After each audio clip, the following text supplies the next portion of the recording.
You are listening to the Love and Confidence Podcast, episode number 128. Welcome to the Love and Confidence Podcast.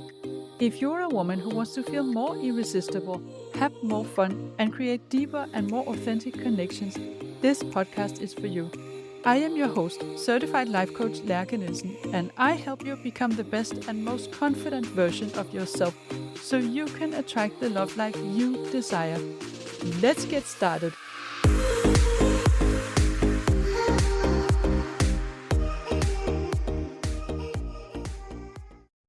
Hey friends, welcome back.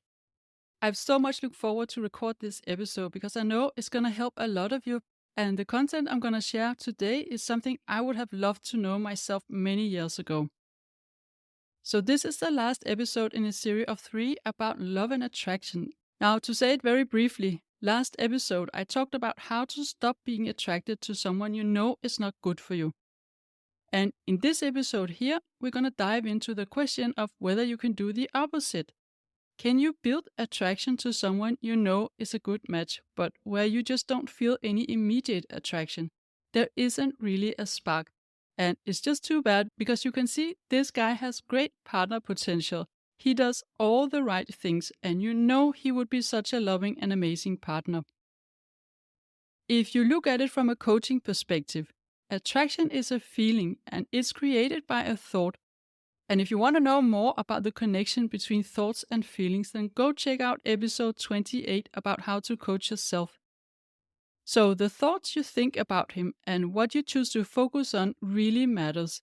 Once you have identified the subconscious reasons you feel attracted to someone, they are no longer subconscious and you get to change that.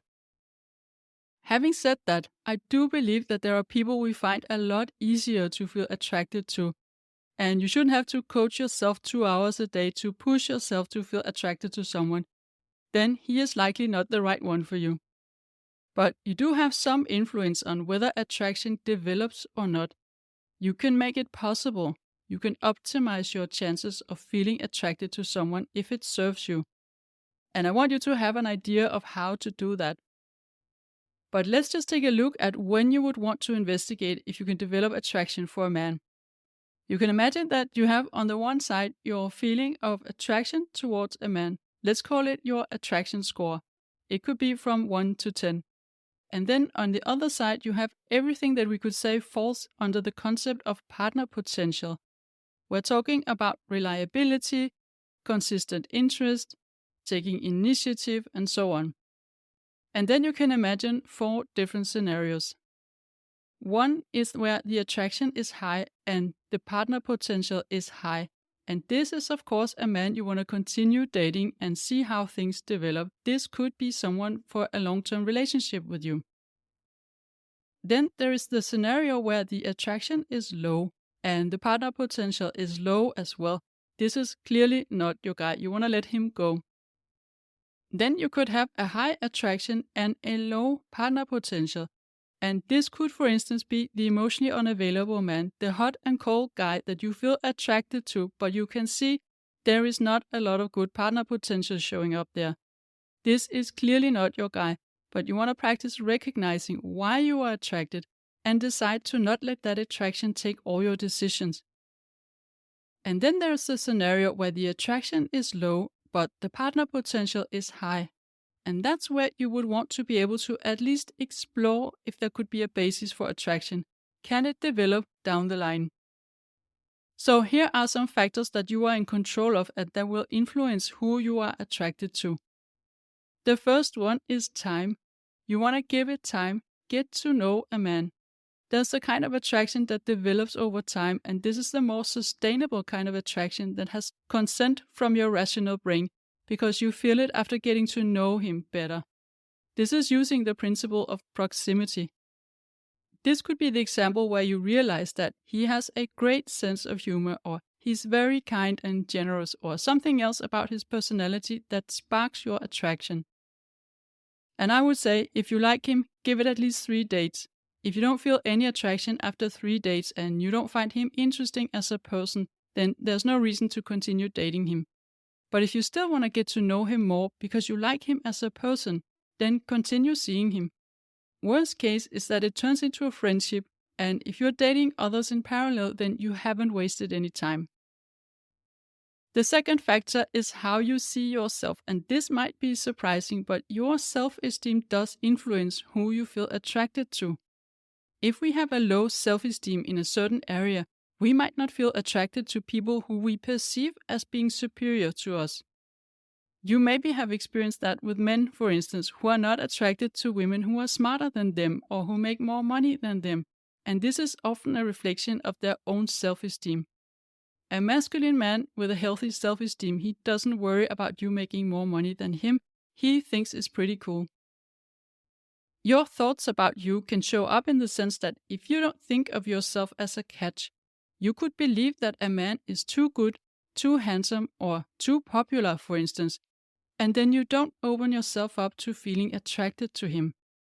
So you want to really work on building your confidence and self-worth and believing that you are an amazing and unique catch because of the person you are. Then there's also the factor of how you think of him, because again, attraction is a feeling created by a thought. So notice how you think of him. Do you shut down the minute you find one small error, or are you open to his humanness? This is very much related to how you speak to yourself too. If we often judge ourselves for every little mistake or flaw, we are also more prone to judge others. But if we're able to be kind to ourselves and not too hard on our flaws and imperfections, it's also easier to tolerate that in another person. And I'm not talking about ignoring serious shortcomings or closing your eyes for big red flags. I'm talking about the small things, like if a part of your first date or conversation felt awkward, or he made a silly comment because he was nervous, or he chose a cafe that you didn't particularly like for the first date. If we've been single for a long time and we feel that dating is difficult and we've met a lot of guys that were not even close to what we wanted, our brain gets used to very quickly judging, saying, nope, that one isn't good either. And we get into this negative mindset where we focus easily on what we don't like and ignore the things that we do like. It's not even your fault, it's just a thing that brains do if we're not paying attention to that. We also can have these thoughts about something being wrong with him if he is very interested, especially if we've been used to unavailable men. Our brain will freak out and start looking for what is wrong here. And another typical reason you don't feel attraction to a man who does all the right things and has a good partner potential could be intimacy fear. I talked about that in episode 25. This is the fear of him getting really close to you and making you feel vulnerable and then potentially rejecting you and breaking your heart. This is very normal to have when you're used to being on your own and not feeling vulnerable in that sense. So I want you to write down your thoughts about him. What do you like and what don't you like and why? It's so interesting to become conscious about what makes you like someone more or less and know your reasons for that, because then you also gain awareness of whether it's just old programming or you're actually okay thinking and feeling like you do. So, for instance, you could find that something is blocking you from feeling attracted to him, but that it's in reality not a valid reason. Like if you tell yourself that he is too good for you, or he is out of your league, or he's going to break your heart, and so on, then that's your intimacy fear blocking you from connecting with a good man. And once you become aware of that and realize that you are just as good and interesting as him, and you can take it slow with him and get to know him before you develop too much emotional attachment to him, you might feel safe to allow yourself to feel attracted to him. The final thing I want to say here is practice noticing how you feel when you're with him. Attraction can feel very different in different situations and in different times of your life, and it doesn't have to be this all-consuming sparks and chemistry and butterflies in the stomach. It can also be this kind of low-vibing, calm, but still very strong magnetic feeling where you feel consistently drawn towards him. I don't know if that makes sense, but like you just feel so good when you're around him, and it's not in an exhilarating way, but in a warm and steady way. So notice how you feel when you're together. Do you enjoy spending time with him? Do you feel you can be yourself? Do you look forward to seeing him again? Do you want to share with him whenever something happens in your life? And do you feel safe with him? Tune into that feeling you get when you spend time with him and notice if it changes over time. Do you feel more or less drawn to him after several dates? Now, this is just you observing yourself without trying to change anything. And that is from the understanding that attraction can feel very different with different people. And when you say you feel no attraction, maybe it's just the sparks that you don't feel. Maybe you do actually feel attracted, but in a different way. And then if you still don't feel any attraction after a while, maybe it's just not going to happen with this guy and you don't want to continue because that would be like putting pressure on yourself. You can't pressure yourself into feeling attracted. Any kind of pressure will actually work against you. So in that case, you just want to let it go. There are so many other good men out there, so no need to worry about not feeling attracted to this one guy. So this is what I had for you today, and I want to encourage you to open up to seeing that attraction can come in different forms, and sometimes it just takes a little bit of time and nourishment to show up. So be patient and curious.